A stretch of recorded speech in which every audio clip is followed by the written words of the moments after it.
देख रहे capital TV Uttar Pradesh. मैं हूं कनिका। राम मंदिर पर हमले की साजिश के खुलासे के बाद एक बड़ी सुरक्षा चौकसी देखने को मिली है। हरियाणा के फरीदाबाद से गिरफ्तार किए गए आतंकी अब्दुल रहमान पर अयोध्या स्थित राम मंदिर पर हमला करने का आरोप है। सोमवार को गुजरात एटीएस ने उसे फरीदाबाद से गिरफ्तार किया, जहां उनके पास 2 हैंड ग्रेनेड भी बरामद किए गए थे।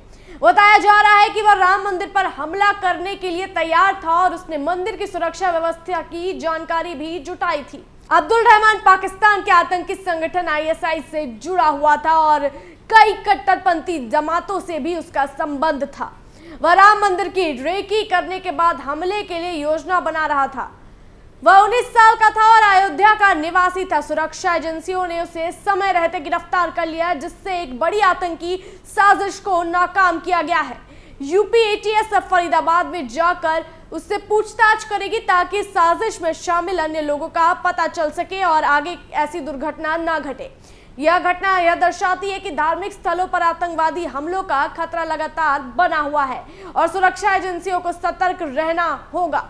राम मंदिर पर हमले की साजिश, आतंकी अब्दुल रहमान की गिरफ्तारी और यूपी एटीएस की पूछताछ। हाल ही में अयोध्या के राम मंदिर पर आतंकी हमले की साजिश की खबर ने पूरे देश को हिलाकर रख दिया है। हरियाणा के फरीदाबाद से गिरफ्तार किए गए आतंकी अब्दुल रहमान के संबंध में जो जानकारी सामने आई है, उसने सुरक्षा एजेंसियों को चौकस कर दिया है। अब्दुल रहमान का निशाना राम मंदिर था और वह पाकिस्तान के आतंकवादी संगठन आईएसआई से जुड़ा हुआ था। यह गिरफ्तारी सुरक्षा एजेंसियों के लिए बड़ी सफलता मानी जा रही है। इस साजिश को विफल करने के लिए अब यूपी एटीएस भी फरीदाबाद रवाना हो गई है, जहां वह अब्दुल रहमान से पूछताछ करेगी। आतंकी अब्दुल रहमान की गिरफ्तारी और उस पर आरोप। गुजरात एटीएस ने सोमवार को फरीदाबाद से आतंकी अब्दुल रहमान को गिरफ्तार किया।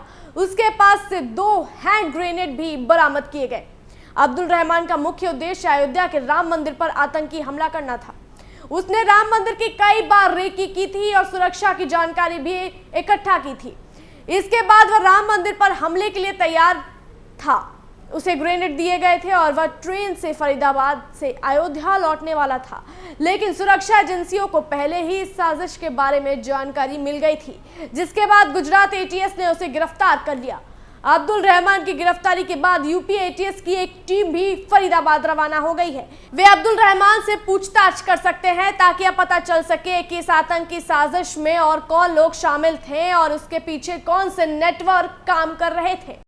आईएसआई और आतंकवादी नेटवर्क से जुड़ा अब्दुल रहमान की गिरफ्तारी से जुड़ी जानकारी से यह साफ हो गया है कि वह पाकिस्तान के आतंकी संगठन आईएसआई से जुड़ा हुआ था। इसके अलावा वह कई कट्टरपंथी जमातों से भी जुड़ा हुआ था। अब्दुल को आईएसआई द्वारा राम मंदिर पर हमले के लिए तैयार किया गया था। सुरक्षा एजेंसियों के मुताबिक आईएसआई ने अयोध्या में राम मंदिर के निर्माण के बाद से ही हमले की साजिश रचनी शुरू कर दी थी। इस संदर्भ में अब्दुल रहमान को कई बार राम मंदिर की रेकी करने के लिए भेजा गया था। अब्दुल ने इस दौरान राम मंदिर की सुरक्षा व्यवस्था को लेकर अहम जानकारी आईएसआई के साथ शेयर की थी। यही नहीं, उससे यह भी निर्देश दिए गए थे कि वह राम मंदिर में बड़े पैमाने पर हैंड ग्रेनेड से हमला करे ताकि मंदिर को नुकसान पहुंचे। इस साजिश के बारे में जानकारी मिलने के बाद सुरक्षा एजेंसियों ने उसे समय रहते गिरफ्तार कर लिया। अब्दुल रहमान का इतिहास और आतंकी नेटवर्क। अब्दुल रहमान की उम्र 19 वर्ष है और वह अयोध्या का रहने वाला है। इस उम्र में ही वह आतंकी संगठन से जुड़कर बड़ा खतरा बन गया है। अब्दुल की गतिविधियां उस समय से संदिग्ध हो गई जब वह अपने घर से बिना किसी सूचना के गायब हो गया था। इसके बाद वह फरीदाबाद पहुंचा, जहां उसे आतंकी नेटवर्क द्वारा हैंड ग्रेनेड दिए गए थे। उसकी योजना यह थी कि वह इन ग्रेनेड्स के साथ अयोध्या वापस लौटे और राम मंदिर पर हमले की साजिश को अंजाम दे। अब्दुल रहमान का जुड़ाव आतंकी संगठनों से बहुत पहले से था। उसकी गतिविधियों की जड़ें पाकिस्तान और अन्य कट्टरपंथी आतंकवादी जमातों तक फैली हुई थी। अब्दुल की गिरफ्तारी ने यह साबित कर दिया है कि साजिश अंतर्राष्ट्रीय स्तर पर तैयार की गई थी और उसमें कई आतंकी नेटवर्क भी शामिल थे। राम मंदिर पर हमले की साजिश और सुरक्षा एजेंसियों की त्वरित कार्यवाही। आईएसआई के निशाने पर राम मंदिर था और इसके लिए अब्दुल रहमान जैसे आतंकियों को तैयार किया गया था। यह हमला सिर्फ एक आतंकवादी हमला नहीं, बल्कि एक सांस्कृतिक और धार्मिक प्रतीक पर हमला था, जिसका उद्देश्य पूरे देश में धार्मिक उन्माद फैलाना था। ऐसे हमलों का उद्देश्य केवल धार्मिक भावना को चोट पहुंचाना ही नहीं बल्कि समाज के असहमति और हिंसा को बढ़ावा देना भी होता है। सुरक्षा एजेंसियों की त्वरित कार्यवाही के कारण यह साजिश को नाकाम कर दिया गया। गुजरात एटीएस और फरीदाबाद एटीएफ ने मिलकर अब्दुल रहमान को गिरफ्तार किया। यूपी एटीएस अब फरीदाबाद में पूछताछ करेगी ताकि यह पता चल सके कि साजिश में और कौन लोग शामिल थे। यह घटना यह साबित करती है कि सुरक्षा एजेंसियों के लिए चुनौती लगातार बढ़ती जा रही है। आतंकवादी संगठन ने न केवल धार्मिक स्थलों को निशाना बना रहे हैं बल्कि वे सुरक्षा एजेंसियों की नाक के नीचे अपने अभियानों को अंजाम देने की कोशिश भी कर रहे हैं। इस घटना ने सुरक्षा अधिकारियों को यह सोचने पर भी मजबूर कर दिया है कि उन्हें अपनी रणनीतियों को और मजबूत करने की आवश्यकता है ताकि देश भर में ऐसी घटनाओं को रोका जा सके। अब्दुल रहमान की गिरफ्तारी ने कई सवाल खड़े कर दिए हैं। सुरक्षा एजेंसियां अब यह जानने की कोशिश कर रही है कि वह किस नेटवर्क से जुड़ा हुआ था और कौन कौन लोग उसकी मदद कर रहे थे। इसके अलावा यह भी पता चलने की कोशिश की जा रही है कि आईएसआई जैसे आतंकवादी संगठन के लिए काम करने वाले अन्य आतंकी कहां सक्रिय है। अब्दुल रहमान से पूछताछ के दौरान कई महत्वपूर्ण जानकारी सामने भी आ सकती है जो आतंकवादी नेटवर्क को नष्ट करने में मददगार साबित हो सकती है। इसके अलावा सुरक्षा एजेंसियों को यह भी जानने की कोशिश करनी होगी कि आतंकवादी संगठनों के पास और कौन से योजनाएं हैं ताकि आने वाले समय में और भी हमलों को रोका जा सके। राम मंदिर पर हमले की साजिश रचने वाले आतंकी अब्दुल रहमान की गिरफ्तारी एक बड़ी सफलता साबित हुई है। यह घटना दर्शाती है कि देश भर में आतंकी साजिशों का खतरा लगातार बना हुआ है और सुरक्षा एजेंसियों को इन खतरों से निपटने के लिए सतर्क रहना होगा।